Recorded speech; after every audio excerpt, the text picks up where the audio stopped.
Bienvenue sur Africa 24. Au sommaire de ce non-stop info, elles sont discrètes, mais leurs actions en faveur des plus démunis n'en sont pas moins bénéfiques. Il s'agit des premières dames du continent réunies au sein de l'OPDAS, l'organisation des premières dames d'Afrique contre le VIH-Sida. Elles luttent aujourd'hui plus généralement contre la pauvreté sur le continent. Admission du Cameroun au statut de pays à financement mixte auprès de la BAD, la Banque africaine de développement. Un statut qui présente de nombreux avantages pour le pays, c'est ce que nous verrons dans cette édition. Nouvelle politique en faveur du secteur automobile au Nigeria. Les autorités entendent bien promouvoir la production et la consommation locale pour réduire le volume des importations de véhicules.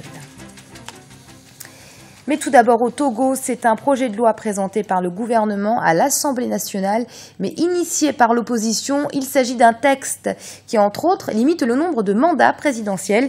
Il a finalement été rejeté par l'Assemblée nationale et permet donc, en théorie, au président Faure Ezozima Gnassingbé de briguer un nouveau mandat au scrutin présidentiel prévu en février ou en mars 2015.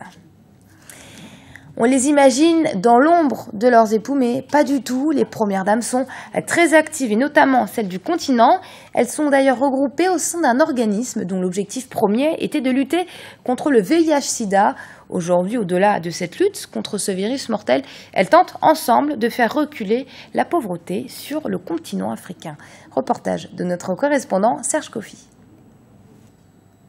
En Afrique, on estime à près de 3000 ONG et institutions qui agissent pour l'amélioration des conditions de vie des populations. Du simple citoyen à d'illustres personnalités, ils sont nombreux à s'engager pour l'amélioration de la qualité de vie de leurs concitoyens. Parmi ces acteurs, les premières dames.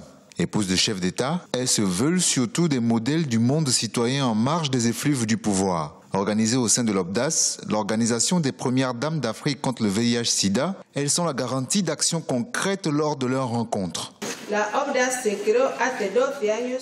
L'OPDAS a été créé il y a 12 ans avec pour vocation d'être une plateforme ayant l'objectif commun de lutter contre le VIH-Sida dans les différentes régions de notre continent.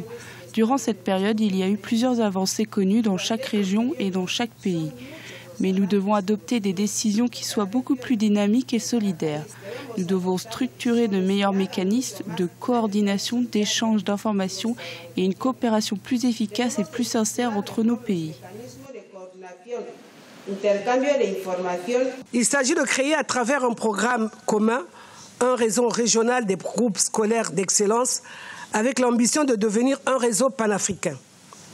Dans cette perspective, les premières dames pourrait faire une demande de soutien à l'Union africaine, car cette initiative s'inscrit en droite ligne des recommandations de l'article 13 de la Charte africaine de la jeunesse.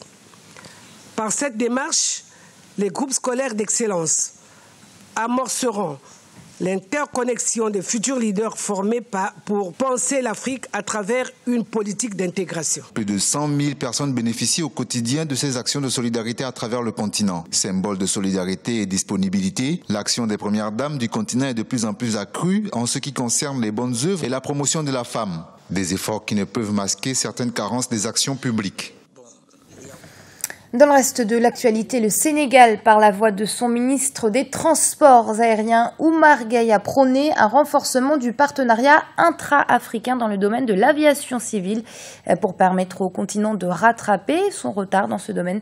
C'est ce qui a été annoncé lors de la 24e session extraordinaire de la Commission africaine de l'aviation civile. Le Cameroun vient d'être admis au statut de pays à financement mixte auprès de la Banque africaine de développement. Cette position lui permet de continuer de bénéficier des ressources concessionnelles de l'institution financière.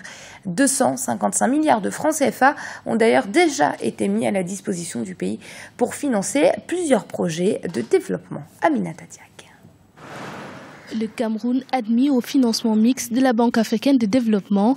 L'annonce a été faite lors des festivités célébrant le 50e anniversaire du groupe de la BAD à Douala, la capitale économique. Ce nouveau statut permettrait au pays de bénéficier des ressources concessionnelles du Fonds africain de développement, mais également d'avoir accès directement au guichet souverain de la banque. C'est quelque chose qui est relativement intéressant dans la mesure où on a accès au crédit à des conditions qui sont très très favorables comparées au marché international. Parce que comme on sait que la plupart de nos États recherchent des fonds pour pouvoir investir au niveau international, quand on a des prêts comme des financements de la BAD, ces financements-là favorisent obligatoirement les pays africains dans la mesure où cela contribue à acquérir des fonds à moindre coût. Le marché camerounais du crédit est marqué par une surliquidité des banques commerciales et une difficulté pour les entreprises à trouver des investissements. Cependant, le premier financement de la BAD, estimé à 255 milliards de francs CFA, serait destiné prioritairement aux projets de développement. C'est une problématique qui est assez difficile à juger ici. Effectivement, quand on a des fonds comme ça qui arrivent, on peut se dire que ces fonds-là vont servir au financement des entreprises par le biais des investissements. Si on ne met pas en priorité le financement des entreprises, ces dernières, étant donné que le marché du crédit est très très restreint sur le Cameroun, dans la mesure où vous avez les banques qui préfèrent plutôt financer les crédits à la consommation que les crédits à l'investissement. J'ose penser que la position de l'État là sera beaucoup plus franche pour pouvoir prioriser les petites entreprises là-dessus. Depuis 1972, le Cameroun a bénéficié des financements d'un montant de 990 milliards de francs CFA de la BAD pour la réalisation de 91 projets. Aujourd'hui, 21 autres projets sont en cours de réalisation dans les domaines des infrastructures, des services sociaux de base, de la gouvernance, de l'assainissement, de l'énergie ou encore de l'agriculture. En Afrique du Sud, ils sont plus de 220 000 ouvriers des secteurs de l'énergie et des métaux à avoir répondu à l'appel de la grève lancée par l'Union nationale des métallurgistes, NUMSA. Le syndicat demande en effet une augmentation de 12% des salaires alors que les employeurs n'en proposent que 5,6%. Un nouveau mouvement social qui risque de freiner davantage l'économie du pays, déjà fortement impactée par la grève de 5 mois dans le secteur minier et qui vient à peine de prendre fin. Le Nigeria, quant à lui, a consacré 4 milliards de dollars en 2010 à l'importation de véhicules et 3,5 milliards de dollars en 2012. Des sommes considérables qui ne prennent pourtant pas en compte l'importation des pneus et pièces détachées.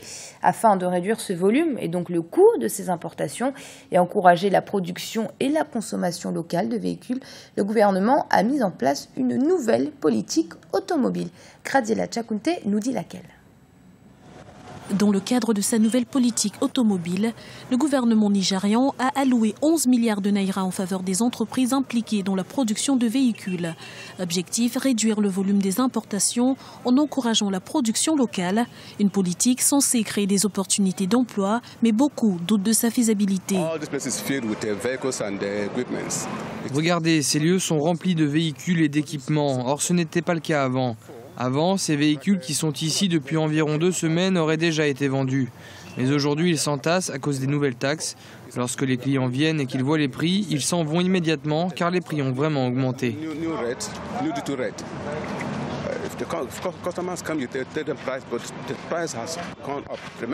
Cette mesure devra en outre permettre aux firmes de produire des véhicules abordables pour les Nigérians, mais aussi et surtout de réduire les coûts d'investissement et de production. Les fabricants bénéficieront en effet d'exonérations fiscales si l'assemblage des pièces est effectué localement.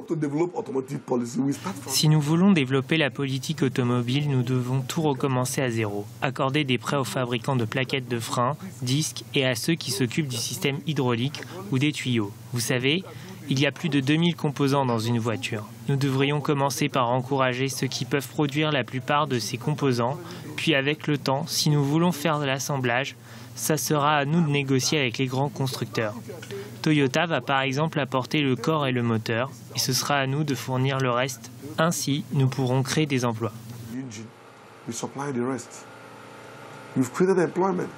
L'augmentation de la taxe à l'importation a entraîné une baisse de ces dernières et une hausse résultante des prix des voitures au Nigeria. L'alliance Renault-Nissan et le conglomérat régional Stallion Motors ont par ailleurs signé un accord préliminaire pour assembler les véhicules sur place et potentiellement créer un grand centre de fabrication de Nissan pour l'Afrique.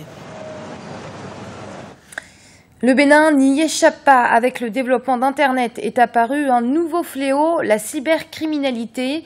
De nombreuses actions politiques ont été menées par les autorités du pays pour mettre un terme à ces crimes.